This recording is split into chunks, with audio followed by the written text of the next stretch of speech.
We've got a nice little guest in here today. Plays the same position I play for the first time. I'm deep right now. You don't understand. Listen to this, for real. What type of DB are you? Are you a cover corner? Let's just be real. Are you a cover corner? Are you a corner that can lay the wood?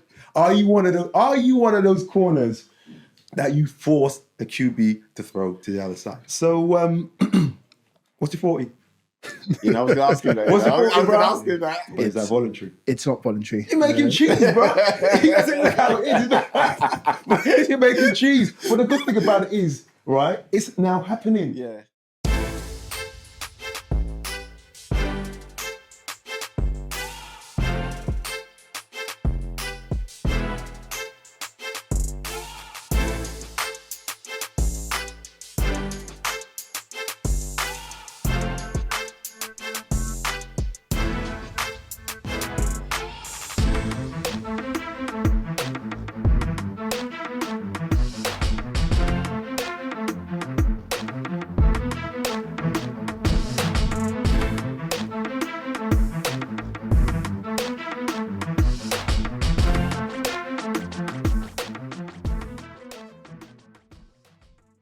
Blendman hitting machine. You ready? Yes, sir. Okay, let's do this, man. Let's do this. It's been a minute, man. Jesus. Ballaz in the middle. Yeah, we're back. Back at No Stars. It's great to be back here, man. You know, you got your man, Hutchie Hutch. You got your man, RB. Well, Royal Bledman, a.k.a. the hitting machine. Right. And yeah, we're back here. Gonna on these new sofas, as you can clearly see, different sofas. We've got a different setup this time. We're all good. And before I get there, though, man, I need you to pay the bills, right? Right there. Let them know about our Where is it? We're here. It's That right, one right there, right there. Yeah, don't forget to hit us up on the Instagram, Twitter, TikTok, and YouTube. And when you're on YouTube, don't forget to hit the notification button to let you know when we upload a new video. And on that one, we've got a nice little guest in here today. Plays the same position I play for the first time. I'm deep right now. You don't understand. So we got Tonye Dakubo, right? Tonye is an American football coordinator at BUCS and an interim operations manager for BAFA. So Tonye, welcome to the show, man. Thank you very much. Happy to be here. Best. Good to have you, man. Good to have you. So tell us, what's good? What's been happening? First question I'd like to ask you, God. Where are you coming from right now? Where am I coming from right now? Yeah, It's 5:44 on a Sunday evening. Of course, I'm coming from practice. Nowhere else I'd rather be coming from. Well, actually, apart from a game. But yeah, I had London Warriors practice. I currently play for the London Warriors. Had practice early on today. So yeah, just straight from practice. So yeah, forgive the sweats and all that. It's all good, man. Yeah, man, it's all good. We've been there, seen it, done it, man. A little jealous, man. A little jealous. Trust. Well, he's jealous. I'm done. I can admit, I'm done playing. You can never be done, surely. I'm done, man. Trust me, in the back of his head, he's still like, you know what if I still got it? And I do. I just try, man, to myself. Can I still do that? Have I got the reaction speed? Yeah, but Tonye, unfortunately, you're not a running back. No, you're I'm a not. DB. I am indeed. Yes, sir. I am indeed. Best position on the field. Thank you. And when I saw you the first, I thought to myself, hold on a second, man. Is this guy a DB or is he a strong safety or an outside linebacker? But you are a DB though, right? Corner, yeah, all the way. Corner. Fine, So, okay. Not even a box safety, nothing of the sort. Give just me a little. your height and weight. So I'm 6'1" and a bit, and I'm 90 kg, well, 95 now, kg. Okay. Oh, I would have loved to have that. Oh my God. Well, I got to 90. I got to 90 You got kg, to but 90, yeah. 6'1", I would have been absolutely animal. But So let's talk about the game, man. Let's talk about the game. So Tony, before we go to the uni stuff and the Buck stuff, and I want to know a little bit about you, man. Bro, what type of DB are you? Are you a cover corner? Let's just be real. Are you a cover corner? Are you a corner that can lay the wood? Are you one of those corners that you force a QB to throw to the other side, away from you? It's funny because I don't like talking about myself a lot. I think for me, how I describe myself is I go out there and play football. So whatever a coach tells me to do, I do it. I know I have some weaknesses in my game. I think anyone does. I'm obviously not going to say what my weaknesses are because the season is starting for us in 3 weeks. So I don't want to talk about that. But I think for me, I think what I pride myself on is being adjustable. So whatever a coach needs me to do, I'm happy to do that. I think no one can shy away from the fact that you don't see a lot of corners sort of my size and my physicality. So that is definitely especially in this country. That is definitely something I try to use to my advantage. But yeah, if you want to put me on an island 1-on-1 with one receiver all the game, I'm happy to do that. If you want to get me happy down, to play man, all day. If you want to get me down in the People flats, listen to this. Listen to this. He's happy to play man all day. Squash zones. Okay. if you want to get me down in the flats to play cover 2 all day, I'll do that as well. If you want me to play cover 3, I'll do that for you as well. Like I said, I'm happy to do whatever is going to help the team. Got you. Okay. Yeah, I like that. I like that. Yeah. I like that. But you gotta have that confidence as a DB. You can't go out there and no, that's great confidence, man. You gotta have that, especially to play a cover corner. I think in general, anyone like I said, I don't like talking for myself, and I think ultimately film speaks for itself. So again, anyone who's had a chance to watch my film, again, I don't necessarily put highlight. It's safe, man. I don't necessarily put highlight packages out there as well because again, safe, I don't man. like. The thing is, yeah, I'm not like I'm generally a quiet person, but on the field I talk. That's where the talking starts. And I talk when you felt me. So okay, I hear that. Okay, fair enough. So, what's your 40? You know, I was going to ask you that. What's your 40, I was going to ask you that. Hey, you're telling me you're like 6'1", 90 keys. I don't do all these measurables as well. I'm hoping that you can move that. I don't do all these measurables as well. I can handle myself out. You got wheels. You don't get toasted. I've been toasted once in my 8 years of playing by Jordan Boa, an Italian receiver who, well, when I was playing for GB against Italy, I think he runs like a 4.4 or something. And we'd spoken about him sort of in the lead up to the game, but the first time actually seeing 4.4 speed or in actual...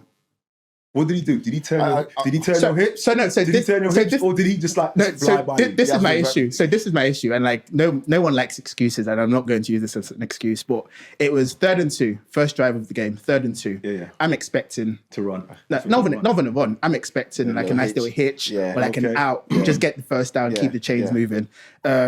We were in cover 2, but we play. Well, actually, I'll just leave that there. We were in cover 2, so again, I'm expecting the hitch. I'm looking to sit the hitch and then basically just try and jump that at the sticks. He bit on the hitch. Yeah.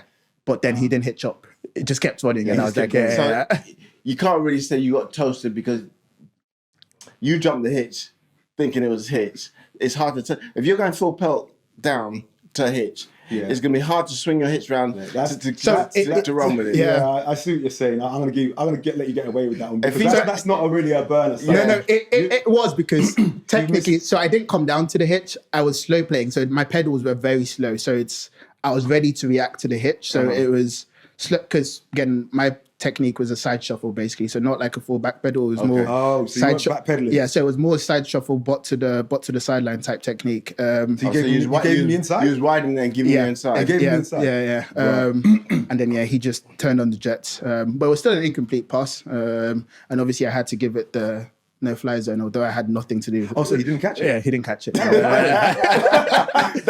don't count. If he caught it, that doesn't count. That don't count if he catches it. In my mind, that was a catch because that's what I'm really looking to give up in games. So you can't let him free run now. Yeah. Well, you hope you learn from that. Yeah. Let me see what I got for you. From DB to DB. Oh, sugar. Go on, I've freaking lost it. Oh, I got questions about Bafra and stuff, man. I got questions about Bafra. Yeah, go on. That's fine. Okay, so let's talk about BUCS. Yep. Can you give us like a high level summary of what the role consists of you're a coordinator for BUCS. What do you actually do? So essentially, so my role is funded by BAFA, so the NGB. So Whoa, hold on a second. This ain't no voluntary business. oh no. So this is my it's my full-time Okay. full-time Oh, wow. job. So I'd like to hear. Good Yeah. job, man. Man, respect to that. So it's a role that's funded by the NGB. So within BUCS, there are, let's get this right. So rugby union, tennis, American football, rugby league. So there are 4 funded roles within BUCS, which are funded by national governing bodies. So my role is one of those roles, which is funded by the national governing body. And essentially, I'm in charge of the American football program at BUCS. So that's sort of the weekly league and knockout competition program, and also sort of the growth and development of the game within the HE sector as well. So it's anywhere from sort of your league manager, competition manager sort of role to a sports development type position as well. So yeah, that's in essence what the role is about. So what does the org look like? Who do you report to? So I currently sit in the competitions and performance team, who are responsible for, as the name implies, all our competition and performance sports. So within BUCS, we deliver 55 sports in general, but we deliver only 24 league and knockout sports. So those are your weekly league and league games and sort of playoffs, or what we call knockouts in BUCS. So I sit in that competitions and performance team. I report into the national competitions manager, who reports up into the head of competitions and performance.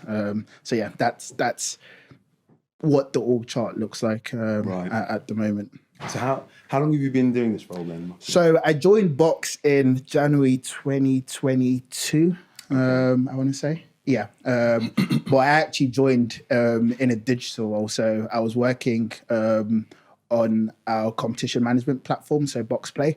I was in that role for about 2 months or so, and then this American football role was advertised and created, which was essentially the first of its kind. And at that point, everyone sort of knew about my love and passion for American football. They knew I played the sport as well. Was there a lot of competition for the role? Again, I'm guessing, other people sort of applied externally, but internally, I think I'm the only one who applied. I don't know. But yeah, so I went through the same process everyone else went through. So I had to apply for it, had interviews for it as well. But yeah, for me, I felt like it was a role that was basically tailor-made for me. So yeah, a chance to work in a sport which I've been playing or been involved in since 2015 was pretty much a dream come true. So you got playing. Obviously, he's got operational experience. In the back office, he's got playing experience. Boots on the ground. Today's playing experience as well. You know what I mean? It is a lot though, because essentially now my whole life revolves around American football. So I can be at practice on a Wednesday, on a Sunday, which is supposed to be my time to switch off or just do something I love, and I'm there talking about work. Or again, it's a blessing and a curse. But again, like I said, I'm doing something I love, and I'm working in something I love. So at the end of the day, I think the blessings far outstrip the curse. So the reason I asked you that question is because I wanted, and you might be able to answer this question because you've only been there like 2 years, right? But what's the most significant change that you've seen in American football in universities in that period of time? Yeah, so I think the key thing is American football officially became part of BUCS in 2012 was when the agreement was made, but the first season in BUCS was 2013. Obviously, I wasn't involved in American football at that point. Like I said, I started playing in 2015. But anyone you sort of speak to who's been involved in the game of however long, they'll always tell you that American football at the uni level, of the higher education level outside of BUCS, wasn't necessarily organized or as organized as it could have been. Yes, there were positives to it. There were there were pluses to it, but it wasn't necessarily organized. And then on the flip side of things as well, within universities or within those institutions, the people who had the power didn't necessarily see American football as a serious sport. Right. The reason why is BUCS is ultimately seen as this golden egg when it comes to higher education sports. It is sort of the gold standard. If you're not necessarily a BUCS sport, you don't entirely have a lot of sway within your sort of universities. It's almost like once you become a box sport, you receive that sort of stamp of approval. Now you're essentially seen as an official sport within the HE sector. So, and in those years, again, not taking away from anyone who competed, was it WAFL? I think that's what it was called, British University American Football League. I think that's what it was called before it came into box. Again, not taking anyone who sort of came up or competed in those competitions, but it's almost like once you then become a box sport, you get that stamp of approval. Just because, again, boxes in sort of different guises has been around for over 100 years. So there is a real sort of weight of, I don't know, acknowledgement that comes with sort of box. There's a real sort of tested and proven method that comes with box. There is a wealth of experience, a wealth of knowledge that sort of comes with that. So I think that's been the major change. It's the fact that there's been a switch within universities. American football is now sort of seen as actually this is an interesting sport. This is a sport that is going somewhere. And when you sort of look at, again, sort of numbers over the last few years as well. So our Box Big Wednesday, which is sort of the culmination of the league and knockout program, which is, I don't know, sort of like our Super Bowl, but not just for American football. It's for 15 other league and knockout sports as well. In 2022, the national championship game had over 25,000 views on YouTube, which is one of the most viewed streams on the Box YouTube page. Really? Again, in comparison to the other sports as well. In comparison to the other sports, yeah. That's an interesting stat. So there is that sort of clear interest in it. Again, you sort of have universities now who have sort of seen American football as their prime focus in terms of recruitment, in terms of sort of investment, and have solely focused on American football. These were things which were potentially happening outside of box. So again, these are conversations and sort of directions that wouldn't necessarily have been possible without American football coming under the box umbrella. Got it. And you're just saying about the views there. On those views, have they got like data on what age group that is, or where it's coming from? I'm sure our engagement team have those numbers. I don't have them to hand, but again, I'm sure they definitely do. Because that'd be interesting to see where the views actually, how much is coming from this country. You know what I mean? Because if you're saying those figures, where are they for the the other leagues, or or are they old enough to play these sports, or do they want to play these sports? Just things along them lines. It'd just be good to see where they come from. But we know they're here because of the data.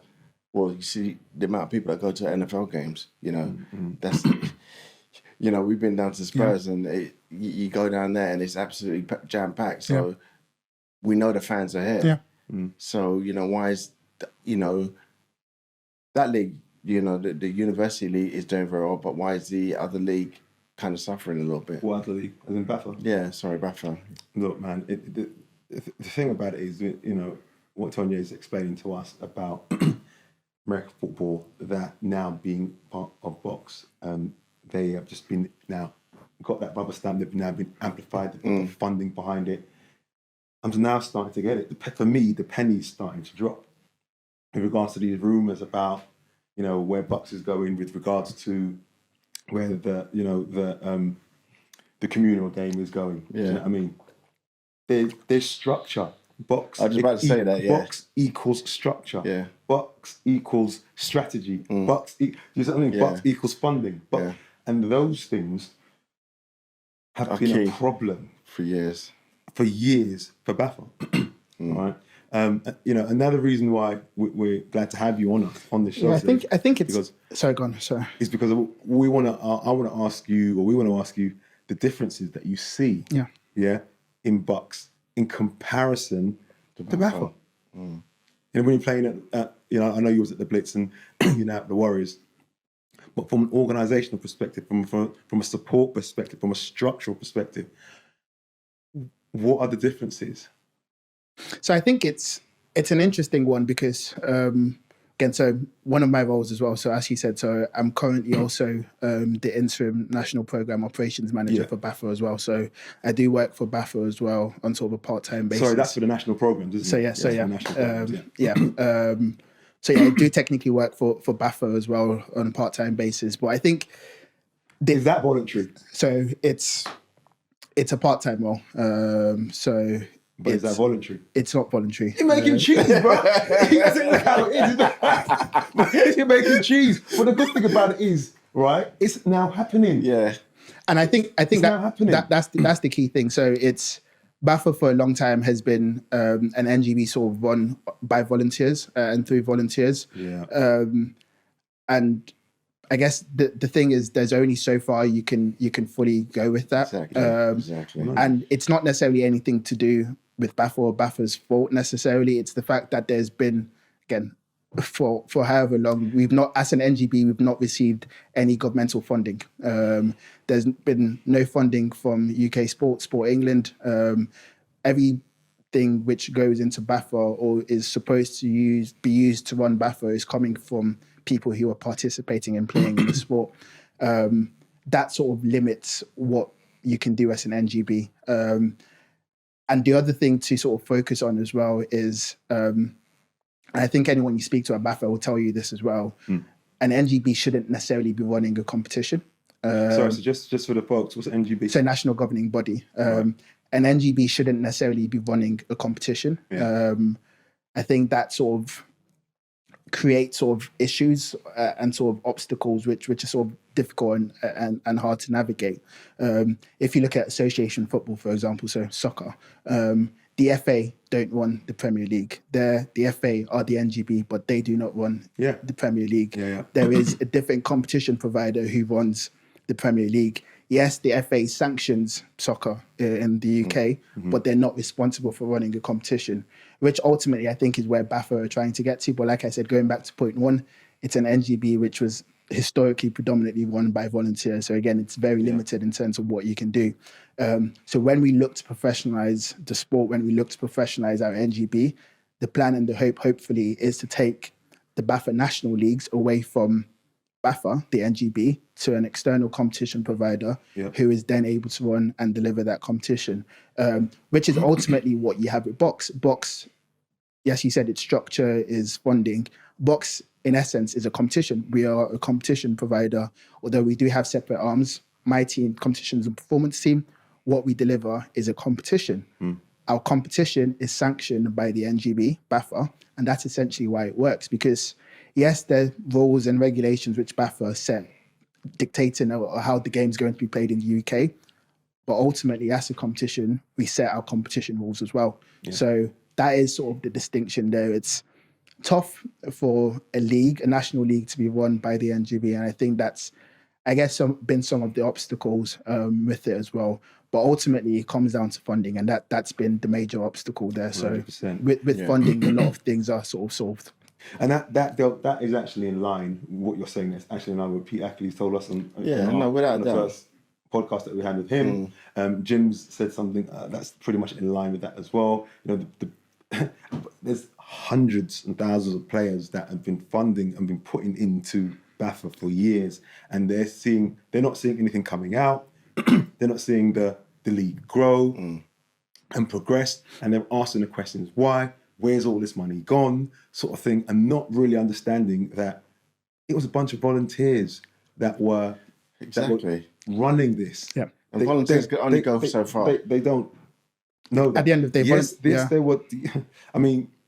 there was some funding that has gone missing, and that is 100% a fact. It has. But it's great to hear what you're saying, because like I said, it goes in line with what Pete Ackley said. It goes in line with some of the stuff that Jim has been saying. And, you know, BAFA at one point, they never had the credentials to apply to someone like Sport England because they didn't fit the criteria. Exactly. Now... we were essentially blacklisted as an NGB. Well, exactly, yeah. Now, from my understanding, we do.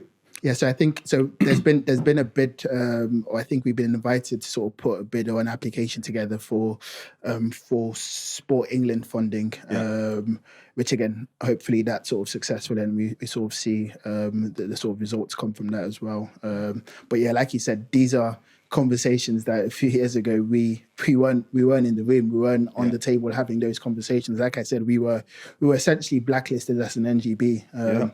So undoing all that negative work that's been done in the past to almost get us to just above sinking. And then it's then trying to progress from there. But it's and the thing about you think you understand. He's explaining this to us, and we're getting it. No one explained that to. Well, yes and no, but because Pete did mention some of this, unless they didn't want to hear it. You know, the information he's giving us a little piece of information now, and we've had information from other people, and we're actually putting together, and it's all Pete was the first one who said it, right? Yeah, and when we heard it, I said, okay, 1 + 1 = 2. That's what you're saying, right? But because other people are now echoing what he's saying, there's obviously a lot of truth to it. It's happening. Yeah, I mean, it's dropping. But for people, the hundreds of players, coaches, teams that have been asking these questions, they need to tune in and listen to what we're saying, because these are the reasons why, you know, BAFA Adult League hasn't progressed because of where it was. You know, and sometimes you got to think about it. You got to give kudos to those volunteers doing this stuff. You know, because to volunteer without being paid, you know, just doing it for the love of the game. And we were playing for the love of the game. It wasn't like saying that we were getting paid. It was the same thing too.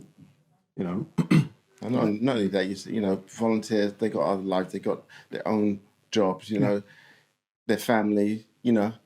What's it done to their family? You know what I mean? But that's another thing I'm going to ask in a minute. And I think the other thing as well, and again, like, it's a difficult one to sort of take on board as well. But at the end of the day, like we say, they're volunteers, and there's only so far sort of volunteers can go as well. And I think the other thing that people aren't, and again, I fully get it, because like you said, at the end of the day, it's money people are putting into the sport. Like, the American football community is a very passionate community, and people who love the sport and pretty much give their whole lives to the sport and are putting a lot of the money in. And if you go out there on a Sunday and what you're seeing doesn't necessarily feel like you're getting return on investment on the money you're putting in, obviously you're going to be angry, you're going to be asking questions, you're going to be wanting to know what is happening with the money and investments you're putting into the sport. But like we said, like, it's volunteers who are running it, but then it's, again, I tend to stay off Facebook just because I feel like it's not an incredible or healthy community to sort of be on.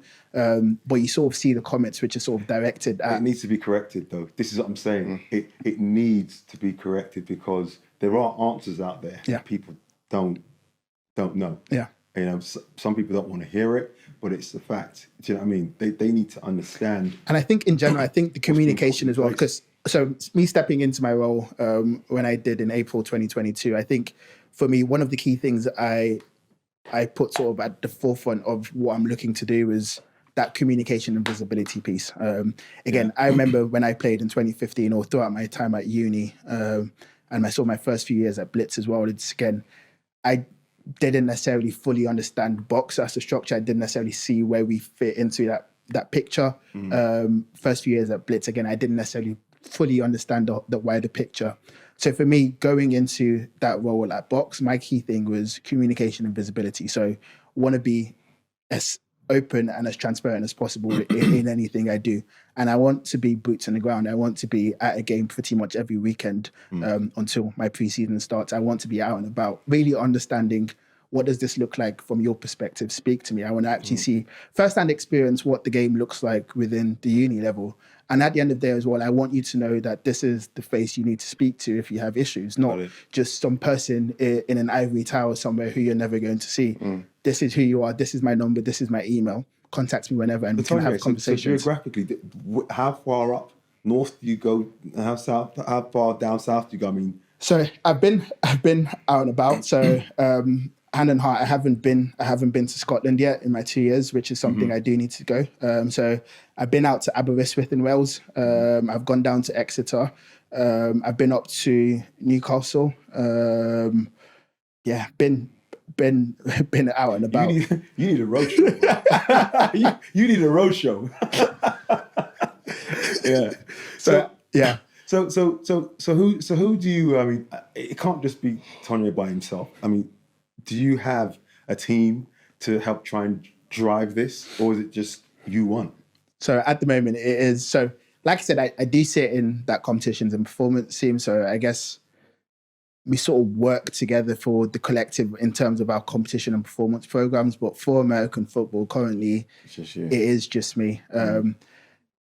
I say that because I think my role ultimately is to try and facilitate things, because at the end of the day, I think the other thing to remember is within this structure, which is BUCS, the office, the BUCS executive, is technically, there are limitations to what we can do. So BUCS is a member organization at the end of the day. So we are run by our members and we are for our members. So members being our institutions, so universities and colleges. So they ultimately run us. So yes, the BUCS executive has sort of final say and we can technically do things which we want to, but we always have a consultative approach in anything we do. So yes, I run American football, but my role is to essentially facilitate things. I can't necessarily dictate what is happening at universities. So at the end of the day, I need sort of buy-in from universities. I need them to do it. So for example, with the free coaching courses we do, we make that offer available to them. We advertise those offers, but at the end of the day, I can't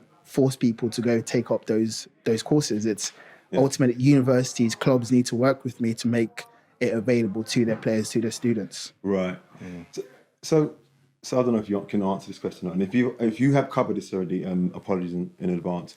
But who is it the unis that fund BUCS? So BUCS is. I think I can speak about that. I think it is public records. So BUCS is funded in multiple different ways. So I don't know the percentages. I can't remember the last finance update. Potentially should have paid closer attention to the finance update. But a good portion of our funding comes from member affiliation. So the affiliations from our 160 plus universities and colleges. So the holy money there. I didn't realize that many unis, bro. Yeah. So not just in American football. This is obviously across sports. So everything. So BUCS has obviously, like I said, the competitions arm. So competitions of performance.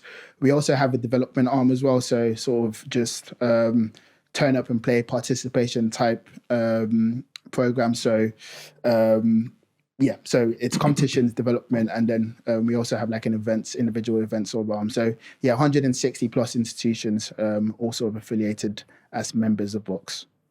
Right. But there are other sort of funding streams. So we have a commercial arm to us as well, which gives us some funding as well. A few different arms. But a good portion of our funding comes from member affiliations. Hence why we do have to have a consultative approach with our members, because at the end of the day, they are funding us. Yeah. They're your customers, but they are funding you as well. Yeah. So they are customers and basically like our shareholders, if you like, but not. Yeah. Okay. I keep dropping Pete's name, and any rumours with regards to his predecessor, because he's moved on now, and that role is still vacant. So let's switch to the BAFA side now. Any rumours at all? Do you know if the role's been filled? Because Royal was telling me the other day he's interested in taking the role, so I just wanted to know if he's available. I think she'll be getting an email very soon, actually. Just check your phone now. Hey, bro, it's about 60 grand. What are you talking about, man? 55, 60 grand that role. But no, I don't know anything about it. I think, the last update I had was, I think what everyone had in sense that I'd gone out to a recruitment firm who were leading on that. Funny, actually, I used to work in recruitment for 4 years as well. So, recruiting for a CEO of an NGB would have been an incredible role to sort of be working on. Right. But I don't have any updates on that. Okay. So, switching lanes a little bit, I want to get onto like your personal life. Playing football, working, juggling this job. When me and Hutch was playing football and working, we didn't have a conversation with the other half. I can only speak for myself. So it wasn't a conversation with her. I just did what I wanted to do. I think obviously it was selfish. It wasn't selfish, but she was there backing me. It wasn't like we had sat down and had a conversation and said, listen, this is what I'm going to do. Yeah. You know, I just want to go and do this, play this game that I love so much. Yeah. You know, she was just there. How do you juggle? Now you play, you got the BUCS, you work with Bafra as well. How are you juggling that with your personal life? Can I just cut in for a second? Yeah. Okay. One of the big differences with Tonye here, the man's getting paid. Doing what he's doing. Yeah. That's pivotal. That's different. Yeah, but we was working though. It wasn't like we weren't working. Yeah. Okay. So it's still pretty much the same thing. I still had a job. Well, then again, you're right. You still had to cut out the time, amount of chunk of time. Yeah. For the week to go and do football. Yeah. Okay. I retract. I retract. Yeah, I think like you said, I'm no different from anyone else. I guess I'm working, and yes, I'm in a privileged position since I'm working in American football and a sport I love. But like anyone else, people have full-time jobs and still sort of give time to American football. I think in general, I sort of say it takes a special sort of individual to be committed to American football. I think there's a beautiful madness to the sport. And unless you're sort of involved in it, you may not fully understand or get it. Sure. People sort of look at you and say, again, obviously not like you guys, but again, you're paying to play the sport, and you're paying to constantly be in pain and essentially have little to no weekends. Like make it make sense. Like I said, there is a beautiful madness to it. But yeah, I do love it, and like I said, it has been an interesting balance. Like I said, at the moment, my life is pretty much all American football. It revolves around American football. And yeah, my partner, my girlfriend, she's been incredibly supportive. Again, I'm fully aware of sort of the sacrifices I'm asking her to make. Again, like I said, it sounds like she is too. Which is it's good to hear him say that, but that didn't come out my mouth. You know, when I was playing, I didn't even think about how she felt or if she accepted it. Yeah. It was just like, again, she has access to my calendar and she sees my calendar, and again, Sundays are from pretty much January up until essentially September, October. Sundays are completely out of the question. We can't do anything on any Sunday because I have either a practice or I have a game. Yeah. The weeks I have a game on Sunday, that Saturday is a write-off as well. I'm not doing anything. I'm at home hydrating. My feet are basically getting ready for the game the next day. So those Saturdays are out as well. I live in London, she lives in Kent. So again, we don't necessarily see throughout the week as well. So again, it's weekends are supposed to be that time where we're supposed to spend time together. And it's because of football, we don't necessarily have as much opportunity to do that. So again, I'm fully aware of those sacrifices that I've asked her to make. And she's been willing to make. And I know it can't last much longer. Again, we're talking about marriage as well, where we're sort of in the planning stages and sort of conversations for that as well. So again, I'm fully aware of sort of the toll American football takes. Not just, again, like when I was single, it's easy to have that. Again, I don't necessarily care. But when you're factoring in the fact that you're not just in this life again alone anymore, so I'm fully aware of that. And again, like I said, she's been incredibly supportive. She's when I was at Blitz, she was pretty much at all my home games and came to a few away games as well. So it's a lot, but again, I know my playing days are sound like the numbers. Yeah, Sound like the numbers. Sound like there's expiry date on them, boy, coming up. Yeah, excuse me. A few seasons left to go. What a few means, who knows? That could be one, could be two. That's a hard time. I mean, you know. I remember me saying to myself, when I reached to my numbers, I said, I'm done. As I always said till I got to the age of 30. Yeah. Never happened, man. It never happened. See, my number's 27 and I'm 27 currently, so it's hard, man. Yeah, it's hard. It's hard. Yeah, it's hard because I'm sure, like yourself, as we got older, we got better and better. We did.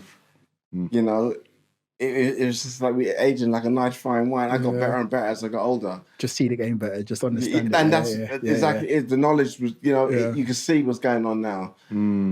So it's I got another year.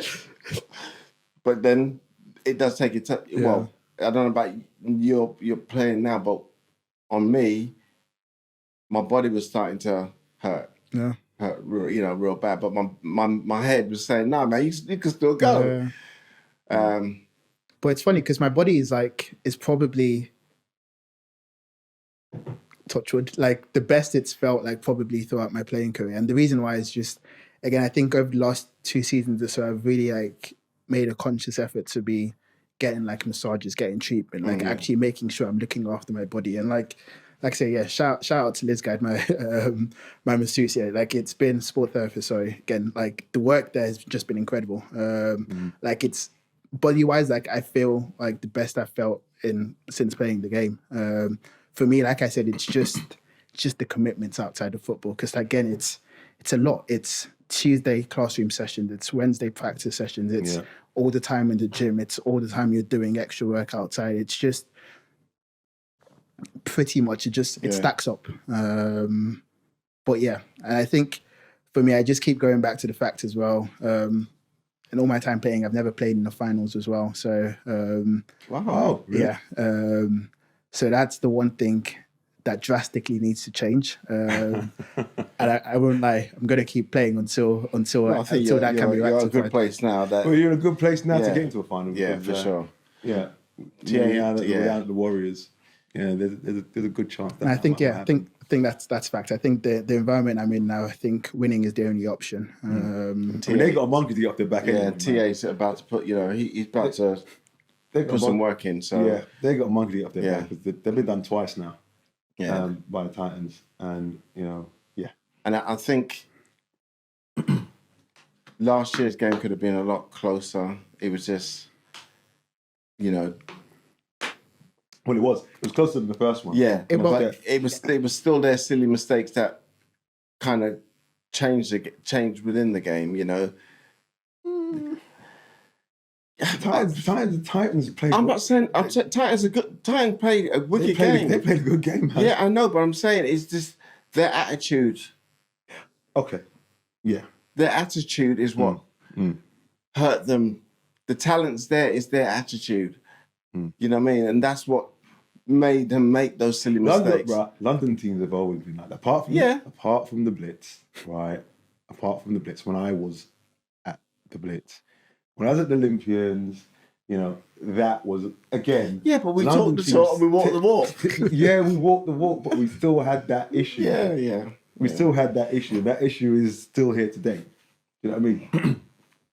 Yeah. So, but that's like I said, but you're in a good place now. He's gonna fix that because we spoke to him early on in the year, and I'm looking forward to seeing what the season will bring this year. So am I. 5th of April. Cannot wait for our first game. Hey, who you guys got? Hertfordshire Cheetahs at home. Okay. And they've just come up, right? Pardon? They've just come up, right? They have, yeah. And I think they've just beat Solent today as well. Okay. And then the week after that we have Bristol at home as well. So that'll be a good one. Yeah. When does the season start? So the season started today. Today was the first day of the season. Oh wow. Yeah. Okay. Yeah. So speaking of games, yep. Right, and we're flip flopping between BUCS. So I have multiple hats. I can just keep. Tell me about it. Player hat, coordinator hat, manager hat. Jeez. So we keep flip flopping between the two, and I gotta keep this up. So my man Jim Messenger, he mentioned that the best teams in BUCS, right, could hold their own against the national champions, as in the Titans.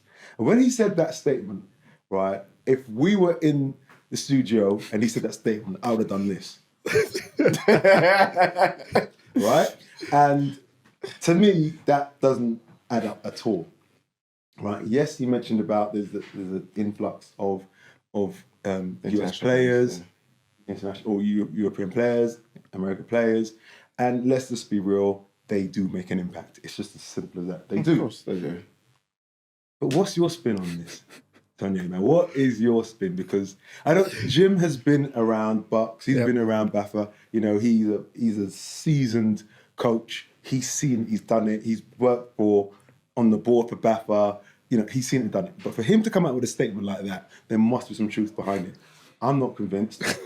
What's your spin on this? I don't know. It's an interesting one because again, it's all hypotheticals, isn't it? Like until the game happens, no one knows for certain. I think the one thing I would say, so obviously University of West England, the west of England, have obviously won the BUCS national championships for 3 years in a row. So that's the University of West. University of the West of England. The West of England. Yeah. Right. Okay. UWE. So yeah, they've obviously won the national championships for the last 3 seasons. American football for UE is one of their performance sports. So they have 3 performance sports where the university have essentially said these are the 3 sports where we're heavily investing towards. These are the sports where we're just going to pump a lot of sort of resources into and try and absolutely dominate those sports. So squash, basketball, and obviously American football. Yeah. Interesting. So those are the 3 sports, and obviously the proof's been in the pudding. They've won the last 3 seasons. I think the last 2 finals. So the final in 2022 was, I think, a 7-point game against Nottingham Gold in the finals. The second game, I think, again was within 1 score as well, and it was slightly more comfortable in the game against Durham this year. So. Again, they've recruited a lot of players. They've been, again, one of those privileged institutions who've, like I said, invested. Sorry, when you say recruited a lot of players, we're talking about from the stateside, or are we talking so about... I think they have North Americans. I think they've had some people who've played in the ELF as well. I think potentially like the CFL as well, who they've had a sort of students and been able to sort of compete for them. In terms of how that team would have gotten on in the National League, again, like I said, in the BAFA National League, there's no way of knowing. I think. Well, I know you're saying. There you go. You're sitting on the fence, man. But you have seen. Yep. You have seen the Titans play, the Warriors play. You know, you've seen top teams in BUCS play. Yep. You know, just casting your eye back to that and looking at the level of the play. Yeah. Is it getting closer? I mean, is it like? Are they on the same level? Give me a score line. Give me a score line. What do you think? It's hard to tell. I think for me, what I would say is Manchester are an incredibly well coached team.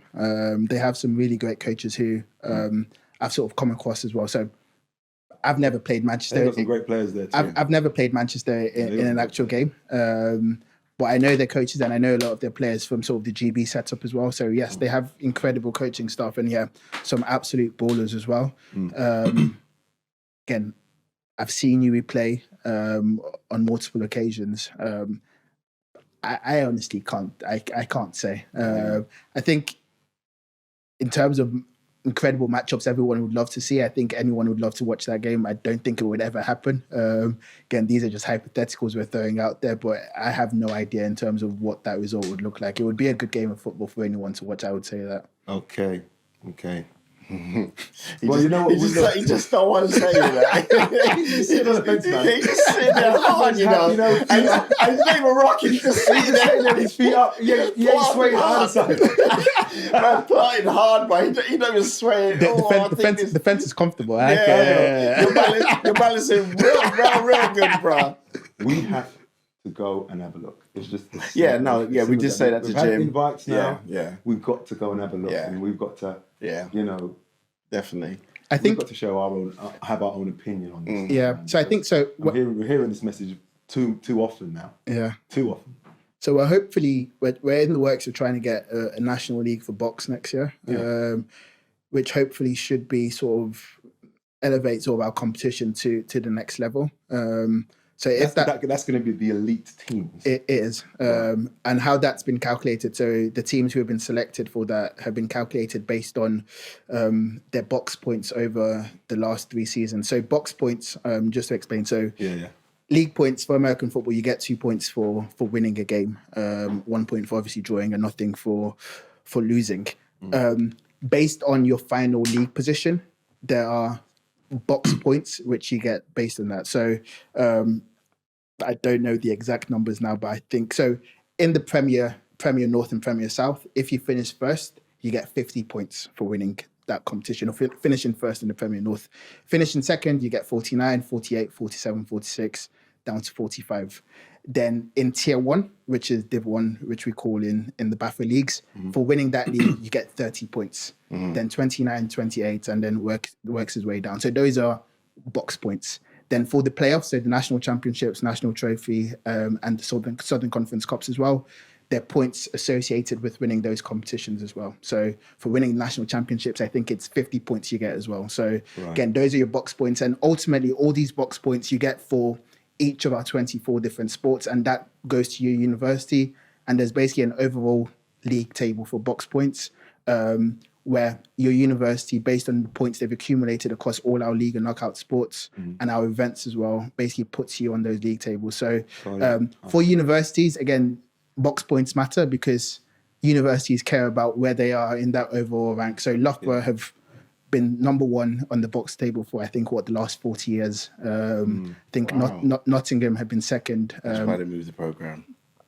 So Nottingham have been second, and I think that's a recent thing. But again, like I said, those box points matter a lot. So the 5 teams who have been selected or been offered a position for the National League, they were done based off the box points they've attained in the American football over the last 3 seasons. So again, the hope is if the National League does happen again, that is going to be, like I said, a better standard of competition and sort of potentially a more marketable game as well, and closer, tighter games hopefully as well. So yeah, I would definitely say if that happens, do get out and about then and watch those games. We hopefully would try and stream a few of them on sort of our box platforms as well, just again so you can see what the best of the best looks like within box. You didn't hear what I just said there, Mega, did you? I said that's probably why they moved it to. Yeah, that's why they moved that programme. Yeah. As in you're talking about the NFL. Yeah. Academy. Yeah. For that simple reason, if they've been number one for the last 40 years, that's like a no-brainer, isn't it? So yeah, Loughborough is a sports institution. When you sort of think about sports within the HE sector, the first name that comes to your mind is Loughborough. They have an incredible program when it just comes to everything essentially. So state of the art facility. So Big Wednesday, which like I said is sort of our culmination of the league and knockout program, was at Loughborough in April, and it's going to be at Loughborough for the next two years as well. So that makes sense. So listen, it's about that time, man. You know I got that weight problem. Yeah, you know you can't wait to eat. Hey, so all I gotta say is good rice, good meat, good God, let's eat.